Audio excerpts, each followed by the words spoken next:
And thanks to FICCI for having organised this, this great conference.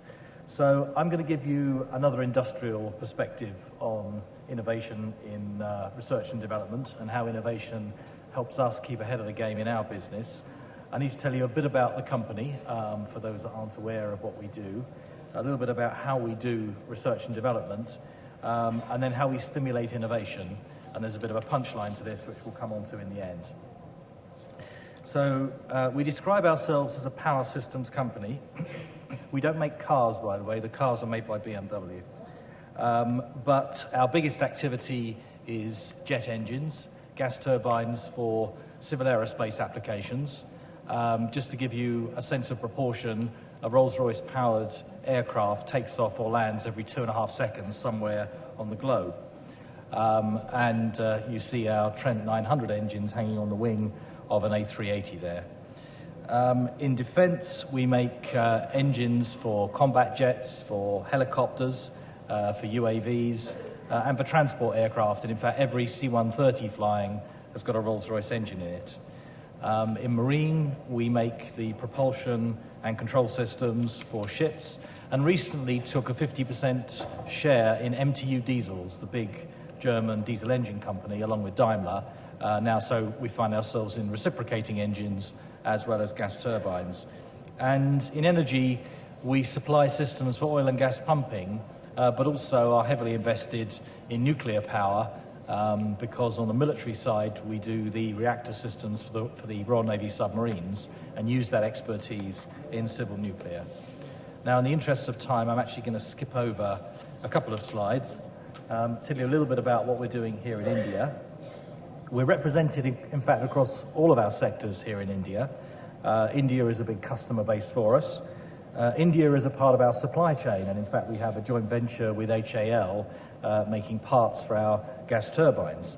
India is a part of our R&D enterprise, and we outsource a considerable volume of quite high technology research and development to two large Indian companies.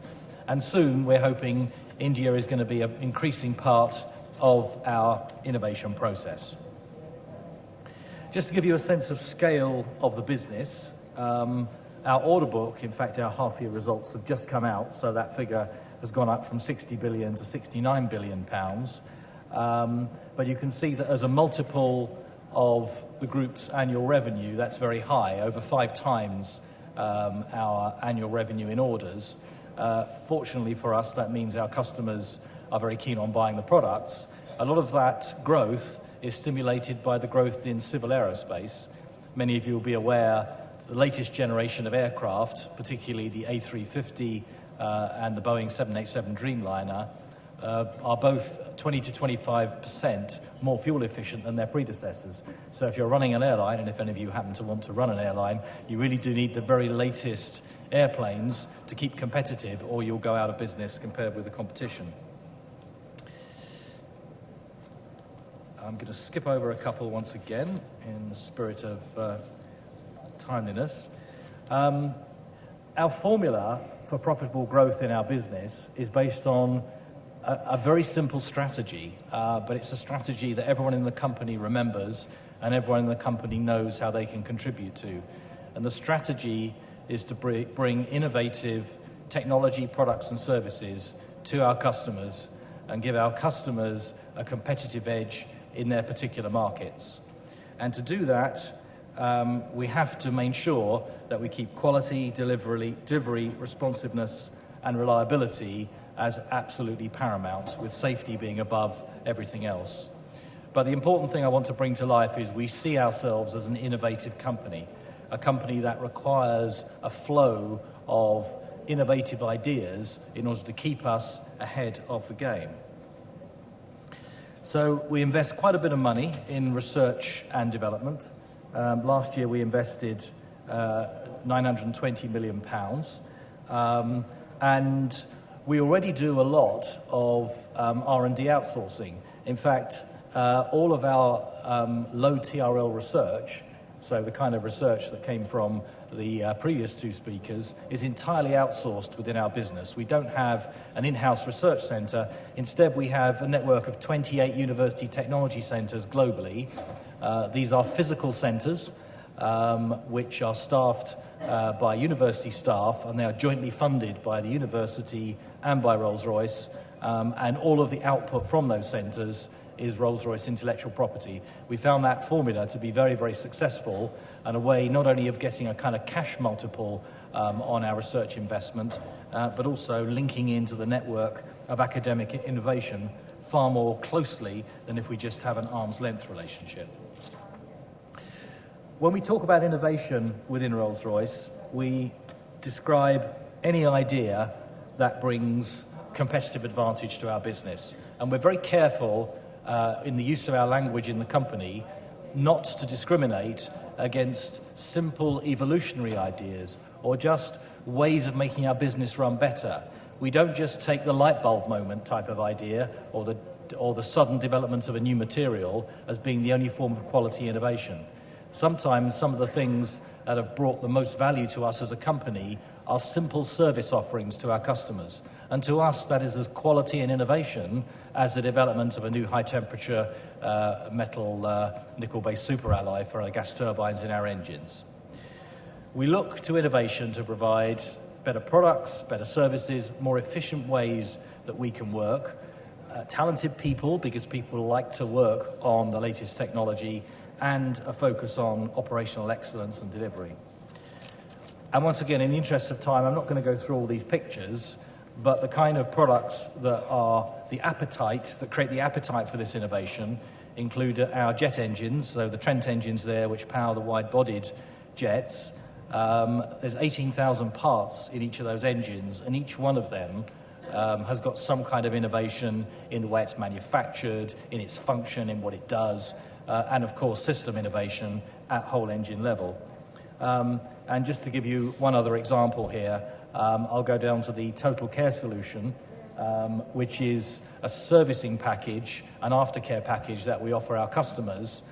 It's nicknamed Power by the Hour, and it's a mechanism by which we offset all the propulsion risk of an airline onto ourselves by them paying us a fixed amount of money for every hour the engine is operating. And that means the airline can worry about running their airline and we worry about the engine. And to make that risk manageable, there's a huge global network within the company of communications, IT infrastructure, big data analytics, etc., which are all being used to monitor all 3,000 to 5,000 engines flying at any one time. So as soon as the aircraft lands, we know exactly what needs to be done to it if it requires any servicing. The picture here is our innovation portal. It's a kind of bulletin board system where people anywhere in the Rolls-Royce world can post up a problem. Someone who's an expert in that problem area might get alerted by an email, but anyone in the company can post a solution up to that problem, and then anybody can comment on that solution. And I have to say, it really is working spectacularly well. I mean, in terms of information technology, it's not exactly groundbreaking, but in terms of connecting our people, it certainly is. And it's yielding some really quite tangible results, really exceeding our expectations, and shows the power of connecting people. But in Rolls-Royce, we realise that not all original thought takes place in our own company. I mean, to give a sense of scale, 80% of the value of one of our big jet engines actually comes from the supply chain anyway. So we're looking for 80% of the innovative ideas on those 18,000 parts to come from our suppliers. But there's another dimension we've been opening up, and that's the concept of open innovation. Now, in our world, the type of open innovation that is proving suitable for us is a challenge-based open innovation plan. And broadly, it works like this. It's where we in the company try to identify a series of challenges that we're finding it really hard to solve internally, and we're prepared to share with outside partners to get their idea for solving those problems. Each one of those challenges is not an ethereal challenge, it's not an academic challenge, it's a real, practical, day-to-day problem that one of our people have got, and it might be a cost problem, it might be a design problem, it might be a complex bit of CFD code. but whatever it is, it's a problem that someone wants to solve here and now.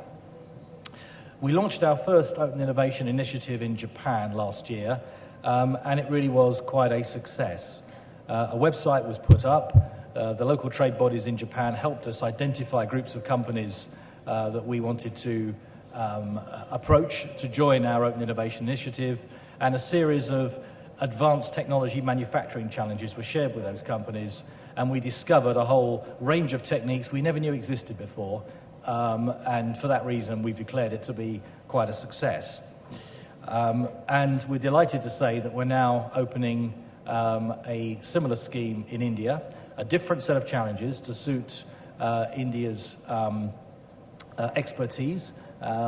But why in India? Well, we could have chosen the United States, we could have chosen China, but no, we're launching the second one in India. And it's, I think, for many of the reasons you've heard during the speakers in the course of the day.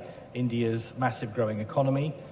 India, we understand, is turning out 1 million engineers a year, and the growing capability in IT, in all the other areas you've heard of, and I should add aerospace as well, which hasn't been emphasized so much this morning, particularly in the area around Bangalore.